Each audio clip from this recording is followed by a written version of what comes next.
ये ले जी माशाल्लाह, ये है हमारा नाश्ता। थोड़ा लेट हो गया माशाल्लाह, पर तो टेंशन हो जाता है। तो ये देखें जी माशाल्लाह, ये रेड टूबर के बच्चे, और ये देखें जी माशाल्लाह खुद लंगर बनाया है जी नाश्ता। और वो रही हमारी लेडीज़, बड़ी प्यारी जगह है जहाँ हम बैठे हैं। ये देखें कितना सरसब्ज़ है, ये कमाल चीज़ है।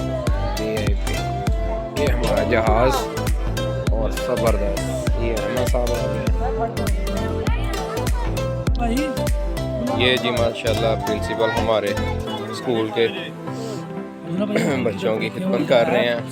ये हमजा भाई, ये हमारे पहलवान भाई, ये खूब खिदमत कर रहे हैं सबकी माशाल्लाह। VIP नाश्ता सब का करवा दिया है, सब इंटरटेन हो गए हैं माशाल्लाह। ज़बरदस्त बेहतरीन, मज़ा आ गया।